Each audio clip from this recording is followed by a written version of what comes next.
அண்ணா சாலைக்கு தனியாக வர தயாராக இருக்கிறேன் என்றும் இடத்தை உதயநிதி ஸ்டாலின் குறிப்பிடுமாறும் பாஜக மாநில தலைவர் அண்ணாமலை கேட்டுக் கொண்டுள்ளார். சேலத்தில் செய்தியாளர் பேசியவர் இவ்வாறு தெரிவித்தார். 26ஆம் தேதிக்கு மேல திரும்ப தமிழ்நாட்டில் இருக்கேன். கும்பமேளா போயிட்டு வந்து நேரத்தை இடத்தை அண்ணா சாலையில இங்க வந்து காட்டுன்னு சொல்லு. 19 அண்ணா சாலையில என்ன வர்றதுன்னு வர முடியும், வர்றேன் இடத்தை சொல்லு, ஒரே ஆள் வர்றேன், எல்லாம் தடுத்து நிறுத்து. அதனால உதயநிதி ஸ்டாலின் அவர்களுக்கு அவருடைய பாணியில தான் இனி பதில். மரியாதை கொடுத்தா மரியாதை, மரியாதை இல்லை என்றால் என்னுடைய வாயிலிருந்து உதயநிதி ஸ்டாலின் சம்பந்தப்பட்டமாக வரக்கூடிய வார்த்தையில மரியாதை இருக்காது. நான் தனியால வரேன். பாரதிய ஜனதா கட்சியினுடைய தொண்டர் யாரும் என் கூட வர மாட்டாங்க. தனியால ஒத்தால வரேன். நீ மொத்த படையும் திமுக படையும் மொத்த போலீஸ் போர்ஸ் வச்சு நீ தடுத்து நிறுத்து. கவுன்சிலர் கூட ஆக முடியாத அண்ணாமலை துணை முதல்வர் உதயநிதியை விமர்சிப்பதா என்று திமுக செய்தி தொடர்பாளர் தமிழன் பிரசன்னா கேள்வி எழுப்பியுள்ளார். அண்ணா அறிவாலயத்தில் செய்தியாளர் சென்றவர் இவ்வாறு தெரிவித்தார்.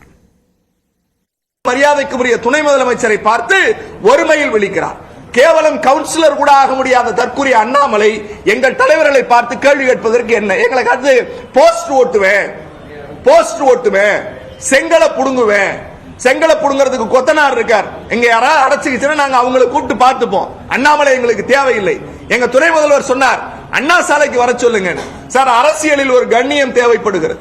இப்படி தற்குறித்தனமாக 4 பேப்பரையும் வாட்ஸ்அப்பையும் வச்சுக்கிட்டு தான் பேசுவதுதான் உண்மை என்றோ அல்லது மக்களை ஏமாற்ற முடியாது.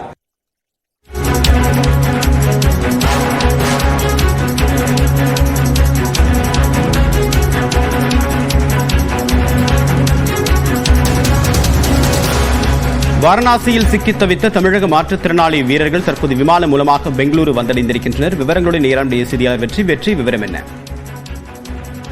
தேவப்பிரியன், உத்தரப்பிரதேச மாநிலம் வாரணாசியில் நடைபெற்ற மாற்றுத்திறனாளிகளுக்கான கிரிக்கெட் போட்டியில் தென்னிந்தியா அணியின் சார்பில் தமிழகத்திலிருந்து மதுரையிலிருந்து அந்த அணியினுடைய கேப்டன் சச்சின் மற்றும் மேலாளர் ஹரி தலைமையில் 6 வீரர்கள் மொத்தம் 7 பேர் வாரணாசி சென்றிருந்தார்கள்.